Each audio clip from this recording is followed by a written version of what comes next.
Class 7-এর সকল ছাত্র বন্ধুদের স্বাগত জানিয়ে তোমাদের জীবন বিজ্ঞান ক্লাস শুরু করছি। এর আগের দিনের ক্লাসে তোমাদের কি পড়িয়েছিলাম জানো? অঙ্কুরোদ্গম, তাই তো?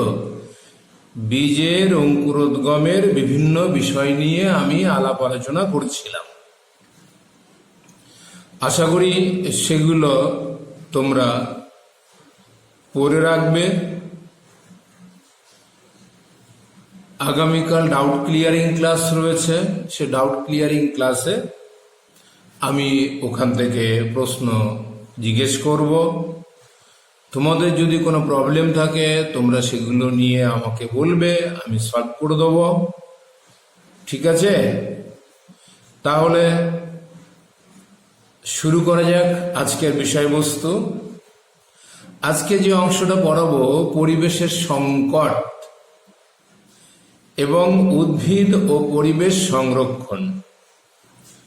পরিবেশের সংকট এবং উদ্ভিদ ও পরিবেশ সংরক্ষণ, এই বিষয়ে আমি তোমাদের পড়াবো।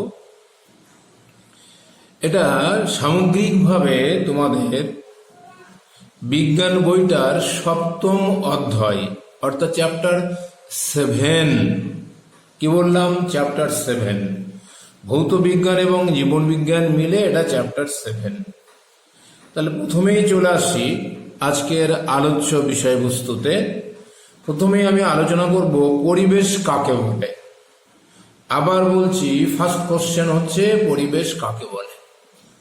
হোয়াট ইজ এনভায়রনমেন্ট, অর্থাৎ পরিবেশ কাকে বলে। পরিবেশের একটা সংজ্ঞা তোমাদের পড়তে হবে। পরিবেশের সংজ্ঞা দিতে গেলে আমরা সবসময় পরিবেশ শব্দটা ব্যবহার করি। পরিবেশ দূষণ রোধ রচনা আছে, তোমরা ভালো মতো জানো। পরিবেশ দূষণ রোধ, ছোট বয়স থেকেই আমরা পরিবেশ দূষণ শব্দটা শুনে আসি। আবার এমন শব্দও শোনা যায়, এই জায়গার পরিবেশটা ভীষণ খারাপ হয়ে গেছে, এখানে আর বসবাস করা যাবে না। নানা রকমের সমস্যা। জীবন বিজ্ঞানের ভাষায় আমরা পরিবেশ কাকে বলবো, তাই তো? সেটা আমাদের মাথায় রাখতে হবে।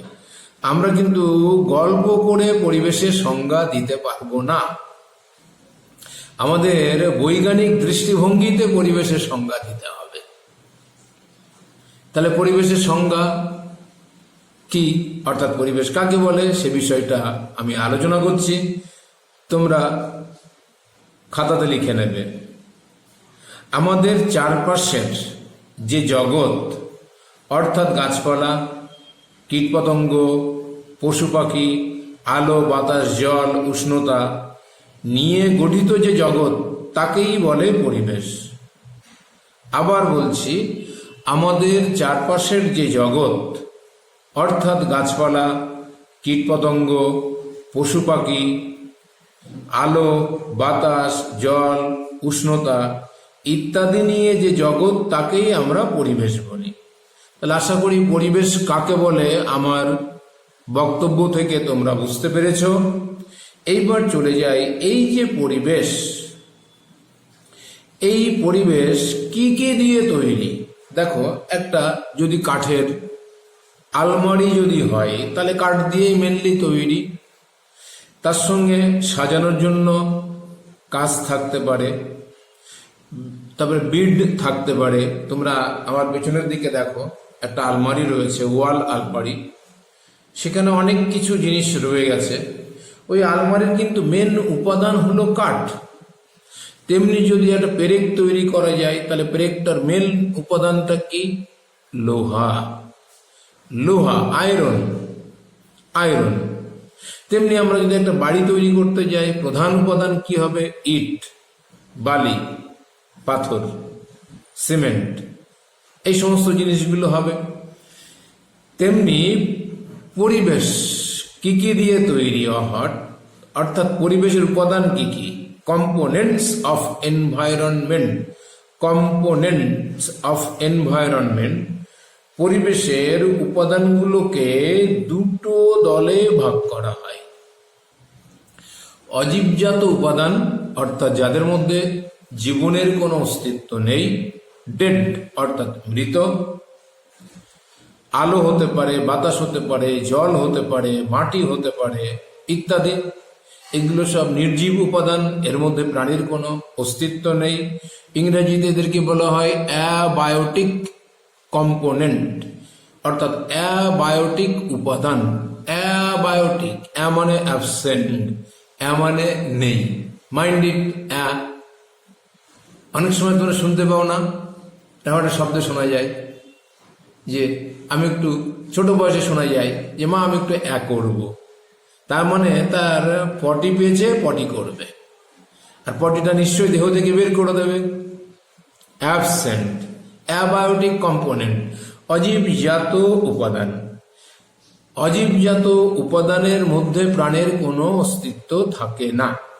তোমরা দেখেছ জলের কোনো প্রাণ নেই, মাটির কোনো প্রাণ নেই,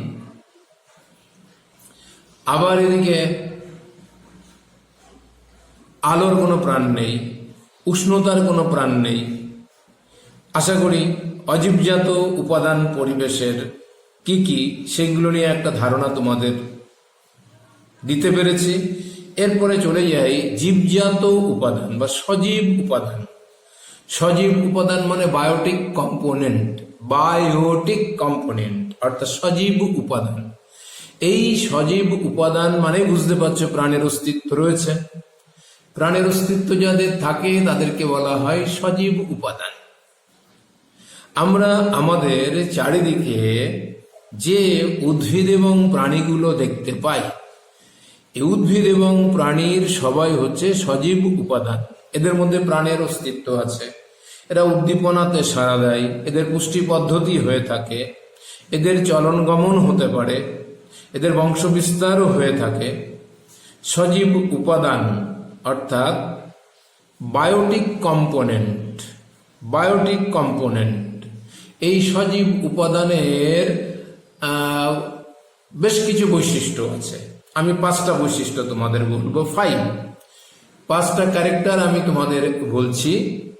যেমন সজীব উপাদান যারা হবে তাদের উদ্দীপনাতে সাড়া দেওয়ার ক্ষমতা থাকবে, কোনো না কোনোভাবে তাদের উদ্দীপনাতে সাড়া দেওয়ার ক্ষমতা থাকবে, উত্তেজনায় তারা সাড়া দেবে। লজ্জাবতী গাছ দেখেছ নিশ্চয়ই। লজ্জাবতী গাছের পাতাকে স্পর্শ করলে কি হয়? পাতাগুলো নুয়ে পড়ে। আচার্য জগদীশচন্দ্র বোস কেসকোগ্রাফ যন্ত্র দিয়ে পরীক্ষা করে বলেছিলেন উদ্ভিদেরও কিন্তু প্রাণ আছে। তোমরা যখন ক্লাস 10-এ পড়বে তখন উদ্ভিদের প্রাণ আছে, সেই কেসকোগ্রাফ যন্ত্র এবং আচার্য জগদীশচন্দ্র বোসের কিছু বিষয়বস্তু সেখানে উল্লেখ করা রয়েছে। বনচারাল বলে একটা গাছ আছে, বনচারাল, অন্য কথায় বলা হয় ভারতীয় টেলিগ্রাফ উদ্ভিদ।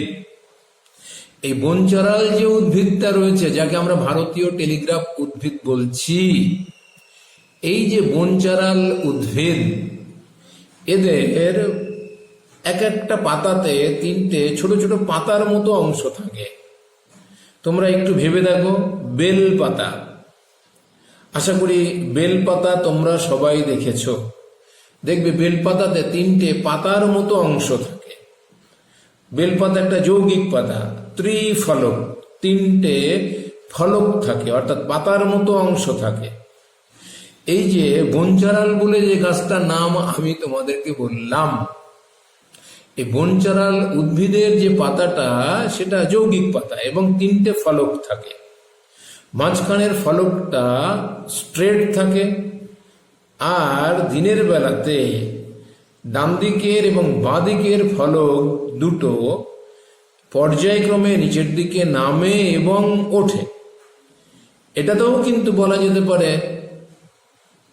উদ্ভিদের প্রাণ আছে। তা উদ্দীপনায় সাড়া দেওয়া সজীব বস্তুর একটা উল্লেখযোগ্য বৈশিষ্ট্য। 2 নম্বর, জন্ম এবং মৃত্যু। সজীব বস্তু যারা বায়োটিক কম্পোনেন্ট, তাদের জন্ম এবং মৃত্যু থাকবে। কবির ভাষা তোমাদের মনে পড়ে? কবির ভাষা, জন্মিলে মরিতে হবে, অমরকে কোথা হবে। দেখো, জন্ম হলে কিন্তু তাকে একদিন না একদিন মরতে হবে, সে উদ্ভিদ হোক আর প্রাণী হোক। অমর আমরা পৃথিবীতে কেউ নই, অমর আমরা নেই। মানুষ অমরণশীল নয়, মানুষ মরণশীল, অর্থাৎ জীবরা কিন্তু মরণশীল। একদিন না একদিন তাদের এই পৃথিবী ছেড়ে চলে যেতে হবে। এই জন্ম এবং মৃত্যু একটা উল্লেখযোগ্য বৈশিষ্ট্য। বংশ বিস্তার এবং মৃত্যু, উদ্দীপনায় সাড়া দেওয়া একটা বৈশিষ্ট্য। পুষ্টি পদ্ধতি একটা উল্লেখযোগ্য সজীব বস্তুর বৈশিষ্ট্য। পুষ্টি নাম শুনেছ। এখন দেখো, এই করোনা অতিমারি চলছে, টিভি খুললেই এনশিওর যদি তোমরা ঠিকঠাক খাও, তাহলে শিওরলি, অর্থাৎ শিওর ভাবে তোমাদের শরীরে রোগ প্রতিরোধ করার ক্ষমতা গড়ে উঠবে। এটা এনশিওর বলে যে পুষ্টিকর বস্তুটা বাজারে কিনতে পাওয়া যায়, বেস্ট কস্টলি, তার মধ্যে একটা দিচ্ছে। আবার দেখবে অনেক জায়গায় করোনা রোগ যাতে না হয় তার জন্য বেশ কিছু পুষ্টিকর খাবারের উদাহরণ দিচ্ছে, ওষুধের উদাহরণ দিচ্ছে। এ সমস্ত খেলে নাকি রোগের ইমিউনিটি পাওয়ার বেড়ে যাবে, পুষ্টি ভালো হবে, ফলে রোগ প্রতিরোধ করার ক্ষমতা জন্মাবে। কতটা সত্যি সেটা বিজ্ঞান বলবে, আমি তো আর পরীক্ষা নিরীক্ষা করে দেখিনি। পুষ্টি আমরা জানি, আমাদের দৈনন্দিন খাবারের মধ্যে যদি একটা ব্যালেন্স ডায়েট বা সুষম খাদ্য থাকে তাহলে কিন্তু আমাদের পুষ্টি ঠিকঠাক হবে। সেই জন্য সুষম খাদ্য তোমাদের খেতে হবে। সুষম খাদ্য ব্যাপারটা আমি এর আগে পড়িয়েছি। পুষ্টি হচ্ছে জীবের একটি উল্লেখযোগ্য বৈশিষ্ট্য। সেটা উদ্ভিদ হোক, সেটা কোনো প্রাণী হোক, পুষ্টি কিন্তু জীবের একটা উল্লেখযোগ্য বৈশিষ্ট্য। এটা একটু মাথায় রাখার চেষ্টা করবে। 3 নম্বর বৈশিষ্ট্য হলো, 4 নম্বর বৈশিষ্ট্যতে চলে যায়, চলন এবং গমন। তোমরা স্কুলে বেঞ্চের মধ্যে একটা জায়গায় বসে আছো, হাত পা নড়ছে, মাথা নড়ছে, এটা কিন্তু তোমাদের চলন। এবার আমি তোমার সেকশনে পড়াচ্ছি, আমি বললাম, অঙ্কুশ তুই বইটা নিয়ে একটু আমার কাছে আয় তো বাবা। আমি চেয়ারে বসে, সামনে টেবিল রয়েছে, সেখানে বসে আছি। আমি অঙ্কুশকে ডাকলাম, অঙ্কুশ বইটা নিয়ে আমার কাছে চলে এলো। অঙ্কুশের কিন্তু চলনও হলো, গমনও হলো। আগে চলন, তারপরে গমন। চলন গমন কিন্তু জীবের একটা উল্লেখযোগ্য বৈশিষ্ট্য। উদ্ভিদ জাতীয় জীব হলে তাদের চলন থাকবে, গমন সাধারণত থাকে না। ব্যতিক্রম ক্লামাইডোমোনাস এবং ভলভক্স। মাথায় রাখবে, সবাইকে বলছি, সব উদ্ভিদ গমন করতে পারে না, শুধু এদের চলন হয়। কিন্তু এককোষী শ্যাওলা জাতীয় উদ্ভিদ ক্লামাইডোমোনাস এবং ভলভক্স, এদের কিন্তু চলনও হয় এবং গমনও হয়। কিন্তু তোমরা তোমাদের চারিদিকে যে সমস্ত গাছপালাগুলো দেখতে পাও, এদের কিন্তু শুধু চলন হয়, এদের গমন হয় না। কিন্তু অন্যদিকে সব প্রাণীদের চলনও হবে, গমনও হবে। একটা গরু একটা জায়গায় ঘাস খাচ্ছে, সেখান থেকে একটু দূরে আরেকটা জায়গায় গিয়ে ঘাস খাচ্ছে, এই যে গেল গমন। একটি জায়গায় সে দাঁড়িয়ে হয়তো মুখটাকে নাড়িয়ে ঘাস খাচ্ছিল, সেটা তার শুধু চলন হচ্ছে। এবার যে স্থান পরিবর্তন করছে তখন হয়ে যাচ্ছে গমন। তাহলে চলন এবং গমনের পার্থক্য একটু মাথায় রাখবে। চলনেও স্থান পরিবর্তন হয় না, গমনেও স্থান পরিবর্তন হয়। এটাই প্রধান পার্থক্য, চলন এবং গমন। চলন এবং গমন কিন্তু প্রাণীদের দেখা যাবে। সব জায়গায় ঝামেলা আছে। এমন কিছু কিছু প্রাণী আছে তাদের শুধু চলন হয়, গমন হয় না। তাদের শুধু চলন হয়, গমন হয় না। আশা করি তোমরা নাম শুনেছ, সামুদ্রিক উদ্ভিদ স্পঞ্জ, প্রবাল দ্বীপ নাম শুনেছ, প্রবাল প্রাচীর নাম শুনেছ, প্রবাল এবং স্পঞ্জ, এই সমস্ত প্রাণীগুলো কিন্তু গমন করতে পারে না, এদের শুধু চলন হয়।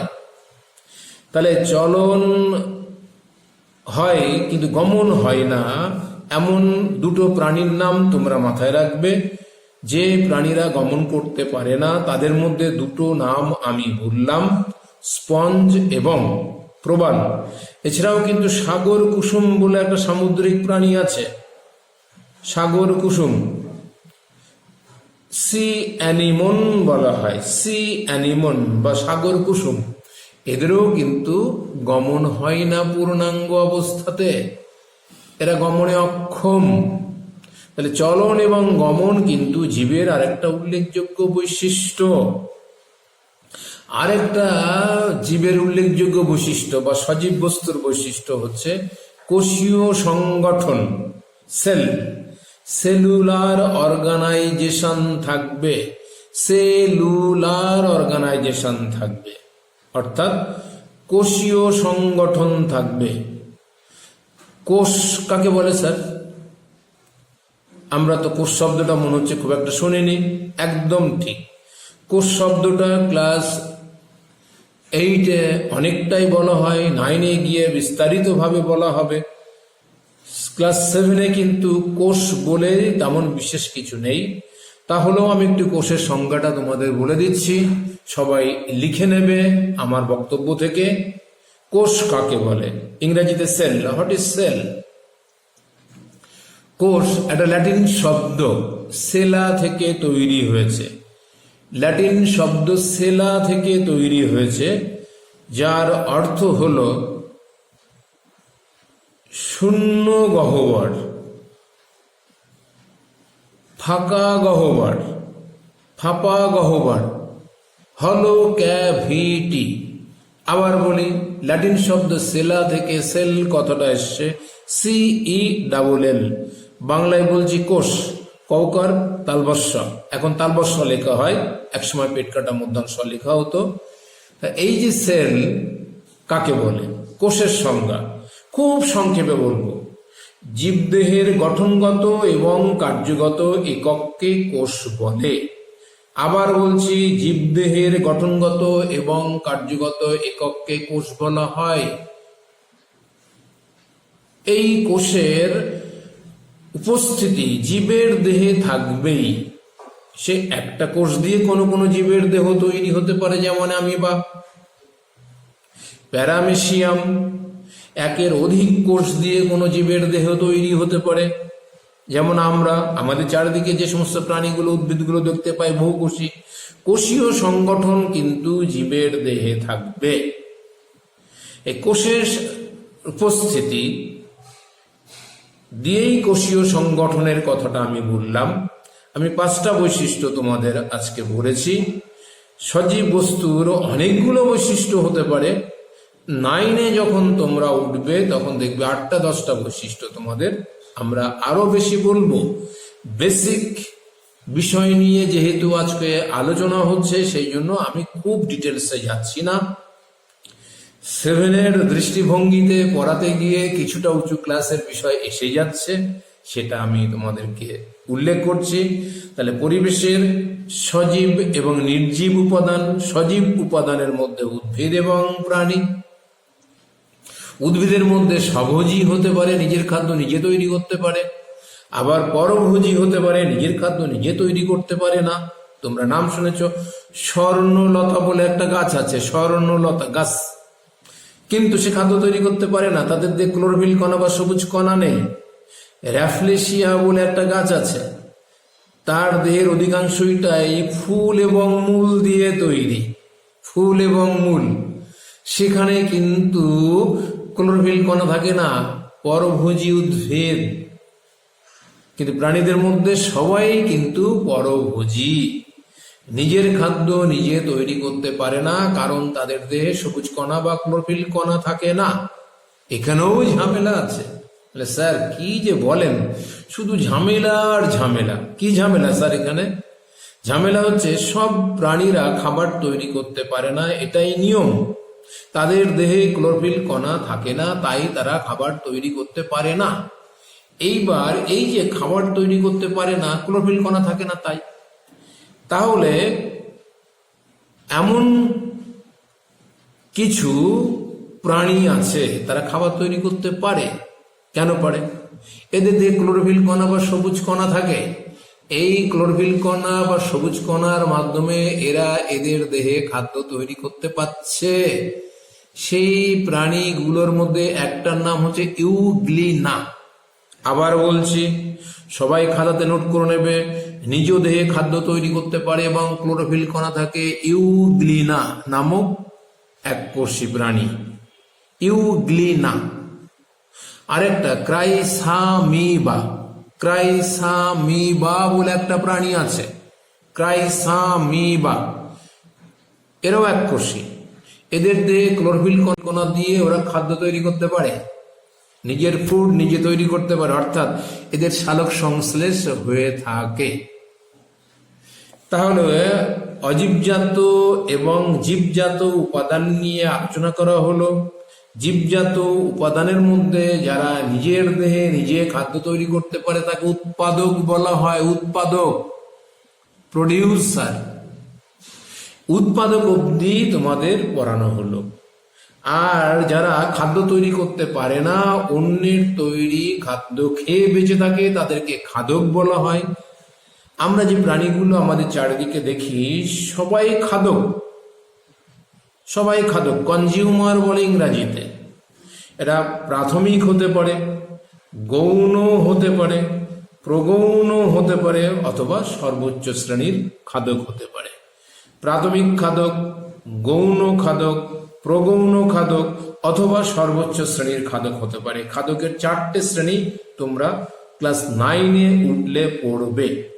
তাহলে আজকে যে বিষয়গুলো আমি তোমাদের আলোচনা করলাম, তোমরা খুব ভালোভাবে বাড়িতে পড়তে থাকো। আগামী দিন আবার তোমাদের সাথে দেখা হবে। এর পরের অংশ আমি পরের ভিডিওতে আলোচনা করব। সবাই ভালো থাকবে, সুস্থ থাকবে, সাবধানে থাকবে। আর একটা কথা বলে দিই, যে ভিডিওগুলো আপলোড করা হচ্ছে সেগুলো কিন্তু ভালো করে শুনতে হবে, খাতাতে লিখে নিতে হবে। আজকে এখানে শেষ করছি।